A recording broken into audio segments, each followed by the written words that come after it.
Ashes and Embers. Book 1, When the Smoke Clears. The war is over, but the real story begins now. Harry and Draco, drawn together by fate, find love, redemption, and a new legacy in raising Remus Lupin's son. This is a tale of healing, fire, and the magic of found family. Chapter 7, Woven Threads and New Names. Hogwarts in summer was something rare, green and golden, kissed by wildflowers and long shadows, the lake glinting under the sun like a mirror to the sky. The ceremony was small.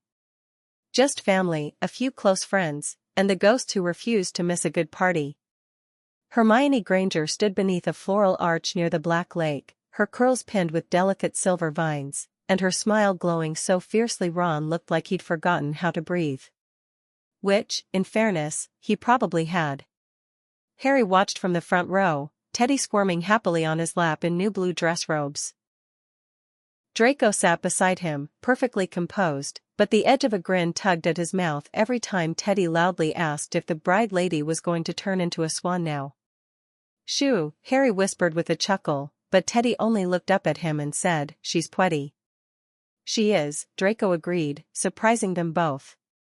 The wedding proceeded with a mixture of solemnity and chaos. Percy accidentally summoned a thundercloud during the vows, George released a handful of enchanted butterflies that only Hermione could see, and Hagrid cried so hard the chairs floated for a moment. When Ron kissed Hermione, even the castle windows lit with gold. The reception was held in the courtyard, under floating lanterns and magical music. Harry stood near the edge of the crowd, watching his oldest friends dance. Hermione was radiant, her laughter echoing through the night. Ron's face was flushed, his grin dopey and utterly content. Draco joined him, 2 glasses in hand. "Are you going to cry?" he asked, handing Harry one. Harry rolled his eyes but smiled. "I might." "They deserve this," Draco said softly. "They do. Still strange though," Draco added. "Seeing them married. I remember when Granger tried to punch me in 3rd year. She did punch you." "Right," Draco said. "Then this is a significant improvement." Later, Hermione found them, her cheeks still pink from dancing, her eyes gleaming. "I have something to tell you," she said, glancing toward Ron, who was enthusiastically demonstrating a dance move to Neville. Draco arched a brow. "Let me guess. You've finally developed an anti-Weasley potion?" Hermione laughed. "Not exactly. I'm pregnant." Harry blinked. "Wait, really?" Hermione beamed. 3 months. We just started telling people." Draco's lips parted, and then, in rare sincerity, he offered, "Congratulations, Granger. That's remarkable." She smiled at him. "Thank you, Draco." Harry wrapped her in a hug, and she whispered in his ear, "I'm so happy for you, too, Harry." "Really? I can see it in your face." He swallowed. "It's different. But it's good." "Different is where the healing lives," she said. "I think we're all finally starting to understand that." As the night deepened, the party grew quieter. The stars overhead blinked into being one by one, and the courtyard was lit with 1,000 warm glows. Ginny approached them briefly with Amelia, a tall, soft-voiced witch with ink-stained fingers and a knowing smile. There was no bitterness, only fondness. Ginny tousled Teddy's hair and kissed Harry's cheek, whispering, "You're doing brilliantly." And Luna brought a knitted cap she claimed would protect Teddy from sleepy nargles, then danced barefoot with Dean Thomas under a charm of starlight.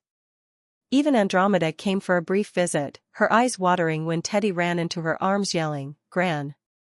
She greeted Draco with a hesitant warmth. 2 survivors of old families trying to bridge something broken. The world was not perfect. But it was growing. That night, back at Grimmauld Place, Teddy was asleep in Harry's arms by the time they stepped inside. Draco leaned against the door, watching them.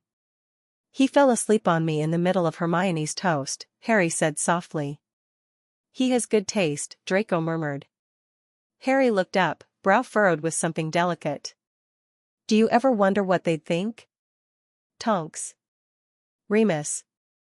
Sirius. If they could see us now? Draco stepped closer. I think they'd be confused, and proud. He brushed a strand of hair from Teddy's face. We're not them, Draco continued. But we're here. And we're trying.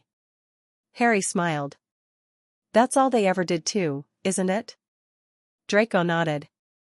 Exactly. Later, when Teddy was tucked in and the fire in the hearth had begun to fade, Harry turned to Draco on the sofa and said, "Let's name him." Draco looked over, surprised. Teddy already has a name. Not change it. Just add to it. Draco tilted his head, thoughtful. Harry whispered, "What if we gave him a middle name? Something that says he's ours too." Draco looked into the flames for a long moment. Then, Teddy Orion Lupin. Harry blinked. Orion? Draco nodded. Sirius's middle name. It's fitting. Full circle. Harry smiled. Teddy Orion Lupin it is. And in that moment, the house didn't just feel like a home. It was one. End of chapter 7.